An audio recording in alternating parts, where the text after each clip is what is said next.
করে দেওয়ার কারণে, বন্ধ করে সিদ্ধান্ত দেওয়ার কারণে আমাদের আজকের এই মানববন্ধনে করাতে রাখবেন হাফেজ মোহাম্মদ নাজিমউদ্দিন। আপনারা যারা কালো হাত বাড়িয়ে দিতে বারবার সম্মুখে আসছেন, আমরা এই মানববন্ধন থেকে জানিয়ে দিতে চাই, আমরা সন্দ্বীপবাসী জানি কিন্তু এই কালো হাতকে কিভাবে ঘুরিয়ে চুরমার করে দিতে হয়। সুতরাং আপনারা আপনাদের ব্যবসা বাণিজ্য নিয়ে থাকেন, কোনো চক্রান্ত করবেন না। আমাদের যে অর্জন, আমাদের যে সংগ্রামের মাধ্যমে যে অর্জন, তা আমাদেরকে রক্ষা করতে দিন। আমাদের ফেরি যেভাবে চালু হয়েছে, আমাদের পল্টন যেভাবে আছে সেভাবে থাকবে। বান্ডেল থাকলে প্রতি সেনমানিতে টাকা বাঁচবে।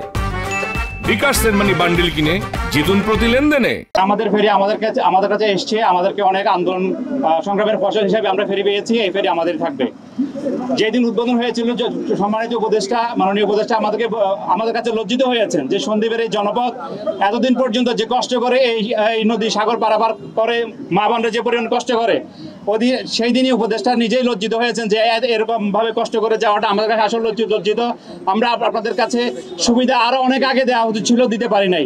তো সেই ক্ষেত্রে যে সুবিধাটা আমরা এতদিন পরে পেয়েছি, এবং আমাদের প্রধান উপদেষ্টা যেখানে নিজেই এখানে তত্ত্বাবধান করেছেন, সেখানে সেই ফেরি যারা নিতে চায়, যারা বন্ধ করতে চায়, তাদের উদ্দেশ্য ভালো না। আমরা যতটুকু বুঝি, তারা কিন্তু তাদের আখের গোছানোর জন্যই আজকের এই ফেরি বন্ধ করার জন্য পায়তারা করতেছে। আমরা এই ফেরি নিতে দিব না। এই ফেরি নিতে হলে আমাদের লাশের উপর দিয়ে যেতে হবে, আমাদের মা বোনদের ইজ্জতের উপর দিয়ে যেতে হবে। 5 লক্ষ মানুষের দুর্দশার চিন্তা ভাবনা করে ডাক্তার ফয়জুল কবির খান যেই ফেরি চলাচল করিয়েছেন, আজকে কিছু কুচক্রী মহল, কিছু সন্দ্বীপ বিরোধী মানুষ যেই সন্দ্বীপের ফেরি চলাচলে নস্যাৎ করার জন্য সুযোগ নিয়েছেন, আমি তাদের তীব্র নিন্দা জানাই। আমি সন্দ্বীপবাসীর পক্ষ থেকে প্রতিবাদ জানাই। আমরা সন্দ্বীপবাসীকে আহ্বান জানাবো, আমরা একত্রিত হয়ে সবাই যেন এর বিরুদ্ধে আন্দোলন করি। কোনো প্রকার এজেন্ট, কোনো প্রকার কমিশন ফর এই সন্দ্বীপের মাটিতে জায়গা হবে না ইনশাআল্লাহ। আমাদের সন্দ্বীপের মানুষের কষ্টের কথা চিন্তাধারা করে একটা ফেরি সন্দ্বীপবাসীর জন্য উপহার দিয়েছে। এটা সন্দ্বীপের মানুষের জন্য বিশাল এই পাওনাকে রুখে দাঁড়ানোর জন্য, এই পাওনাকে নস্যাৎ করার জন্য একটা কুচক্রী মহল কাজ করে যাচ্ছে। সন্দ্বীপের মানুষের ভাগ্য নিয়ে চিনিমিনি খেলা অত সহজ না। যারা এই ধরনের অপকর্মের সাথে জড়িত, আমরা সন্দ্বীপের 5 লক্ষ মানুষ ঐক্যবদ্ধ হয়ে তাদেরকে সন্দ্বীপ থেকে বয়কট করবো ইনশাল্লাহ। আমাদের রক্তের বিনিময় হলো আমরা এই ফেরি চালু রাখবো। এই ফেরিতে যাতে কোনো অশুভ শক্তি নজর না আসতে পারে, আমরা প্রয়োজন করতে সন্দ্বীপের 5 লক্ষ মানুষ আমরা একাকার হয়ে আমরা এটা পাহারা দিব। আজকে আমরা দেখতে পাচ্ছি সেই ফ্যাসিবাদের দোসর এখনো জায়গায় জায়গায় বসে রয়েছে। সেই সমস্ত দোসরদের সহযোগিতায় আজকে ফেরি বন্ধের যে চক্রান্ত শুরু হয়েছে, সেই চক্রান্তে আমরা কখনো সন্দ্বীপবাসী সফল হতে দিব না ইনশাআল্লাহ। আমরা সন্দ্বীপের মানুষ অবহেলিত। আগে ছিল আমাদের গার্ড সিন্ডিকেট, যেখানে স্পিড বোট ভাড়া ছিল 250, তখন নিল 400। অনেক কষ্টে বর্তমান সরকারের আন্তরিক উপদেষ্টায় আন্তরিকতার কারণে আমাদের গার্ড এখন সিন্ডিকেট মুক্ত হয়েছে। এরপরে আমরা ডক্টর ইউনূস স্যার বলেছেন জাতি এখন কলঙ্ক মুক্ত হয়েছে। কেন বলেছেন? যখন আমাদের এখানে ফেরি দেওয়া হয়েছে। স্যার এত বড় কথা বললেন, তারপরও কেন মাফিয়া চক্র আমাদেরকে অশান্তি করে আমাদের জীবনের কোনো নিরাপত্তা না দেখে ফেরিটা এখান থেকে সরিয়ে নিবে। আমাদের কথা দাবি হলো একটাই, আমরা যে গত 24 তারিখ থেকে যে ফেরি চালু হয়েছে, সন্দ্বীপের মানুষ যে কত শান্তিতে সন্দ্বীপ আসা যাওয়া করছে, কাদায় নামা লাগে নেই, কোনো রিস্ক নাই।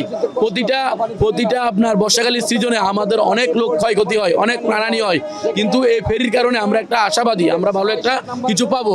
তাই আমি কর্তৃপক্ষের আমার বিনীত অনুরোধ, আপনারা ভালো কিছু না দিয়ে, অর্থাৎ আমাদের ফেরির অ্যাবসেন্টে আমাদের এই ফেরি এখান থেকে নেওয়া যাবে না। আমাদের সন্দ্বীপ মানুষের প্রাণের দাবি, আমাদের ফেরি এখানে থাকতে হবে। আজকে ফেরি চলাচল, আপনারা অনেকে সন্দ্বীপ গেছেন, এই ফেরি যোগাযোগে অনেক গাড়ি যাচ্ছে, বাস যাচ্ছে, ট্রাক যাচ্ছে, অটো যাচ্ছে, হুন্ডা যাচ্ছে, এই তারপর যে রুগীরা আসতেছে যুগে, অ্যাম্বুলেন্স যুগে, এই যে সুযোগ, এই যে আমাদের স্বপ্ন, এই স্বপ্ন যাতে ব্যাঘাত না হয়, আমরা আপনাদের মাধ্যমে প্রধান উপদেষ্টা সন্দীপের কৃতি সন্তান আমাদের যোগাযোগ উপদেষ্টা ফয়জুল কবির সহ সকল উপদেষ্টার কাছে আমরা অনুরোধ।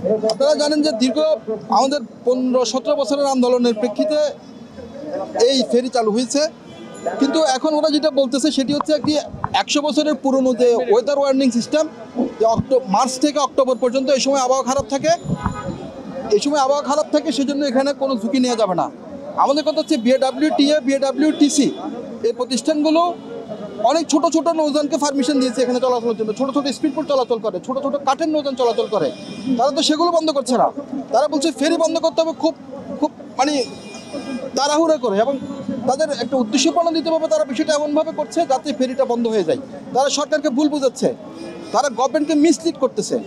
আমরা বলতেছি যদি তাদের সেই সক্ষমতা না থাকে, যদি ঝুঁকি থাকে, তাদের উচিত, সরকারের উচিত সেই ঝুঁকিটা দূর করা, সেই ঝুঁকি কীভাবে নিরসন করা যাবে সেই ব্যবস্থা করা। তারা সেটি না করে একবারে বন্ধ করে দিতে হচ্ছে। যদি এটাতে ঝুঁকিতে যদি থাকে তাহলে উপকূলীয় এলাকার মানুষ কি করবে? 4 লাখ মানুষের তাহলে এই ঝুঁকির সময়ে, এই দুর্যোগপূর্ণ হতে তারা কীভাবে চলাচল করবে? তাদের তো সেই ব্যবস্থাটা তাদের করা উচিত।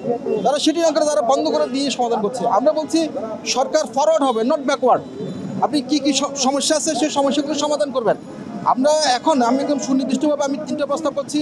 সেটি হচ্ছে এই ফেরি চলাচল করার জন্য, রাখার জন্য নৌবাহিনীকে দায়িত্ব দেওয়া হোক প্রথমত।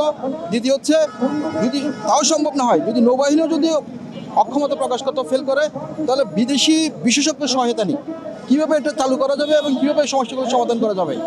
চতুর্থত হচ্ছে, যদি গভর্নমেন্ট যদি মনে করে যে না তাদের ফান্ড নেই, এখানে যে উপকূলীয় এলাকায় এই অবকাঠামো নির্মাণের জন্য যদি তাদের যদি ফান্ড না থাকে, তাহলে পাবলিক প্রাইভেট পার্টনারশিপের মাধ্যমে তারা এই অর্থ সংগ্রহ করতে পারে। সন্দ্বীপের মানুষ, আমি একদম দৃঢ়ভাবে ঘোষণা করতেছি, বলছি যে সন্দ্বীপের মানুষের সে সক্ষমতা আছে এখানে প্রয়োজনীয় যে অবকাঠামো নির্মাণের জন্য যে পরিমাণ ব্যয় হবে সে ব্যয় নির্বাহ করার জন্য। তাহলে সেটা হচ্ছে গভর্নমেন্টের সিদ্ধান্তের বিষয়। গভর্নমেন্ট যদি পাবলিক প্রাইভেট পার্টনারশিপের মাধ্যমে যদি গভর্নমেন্ট ফান্ড কালেকশন করে সন্দ্বীপের মানুষ থেকে, সেটা সন্দ্বীপের মানুষ রাজি আছে সেটি কালেকশন করার জন্য, তাহলে আমরা বলবো যে কোনো মতেই ফেরি বন্ধ করা যাবে না। মাসের প্রত্যেক দিন আবহাওয়া খারাপ থাকে না, মাসে সর্বোচ্চ 3 দিন 6 দিন হয়তো আবহাওয়া খারাপ থাকবে, বাকি 20 থেকে 25 দিন আবহাওয়া ভালো থাকবে, যে আবহাওয়ায় ফেরি চলাচল করতে পারবে। তাহলে একেবারে ফেরি বন্ধ করার কোনো সুযোগ নেই। এবং দ্বিতীয়ত হচ্ছে, গভর্নমেন্টের মাননীয় প্রধান উপদেষ্টা একটি প্রকল্প চালু করেছেন, একটি কর্মসূচি চালু করেছেন। সেই কর্মসূচি বন্ধ করে দেওয়ার মতো এর দুঃসাহস তারা এই কর্মকর্তারা কেন দেখাবে? তাদের উচিত মাননীয় প্রধান উপদেষ্টা উদ্বোধন করেছেন, এটি কীভাবে চালু থাকে সেই ব্যবস্থা নেওয়া। আমরা আশা করব গভর্নমেন্ট সেই ব্যবস্থা নেবে এবং BAWTA, BAWTC সেই ব্যবস্থা নেবে। আমি আরেকটা জিনিস দাবি জানাচ্ছি, সেটি হচ্ছে BAWTA এর একটি দীর্ঘদিনের একটি চক্র আছে, যারা সন্দ্বীপের মানুষকে জিম্মি করে, মানুষকে কষ্ট দিয়ে এখানে অর্থ উপার্জন করেছে। এই কর্মকর্তাদেরকে চিহ্নিত করে ব্যবস্থা নেওয়া হোক। তাদের বিরুদ্ধে শাস্তিমূলক ব্যবস্থা নিলেই, তো তাদেরকে বদলি করে দিলেই, এখানে নতুন ডাইনামিক অফিসার দিলেই কিন্তু ফেরিটা চালু থাকে।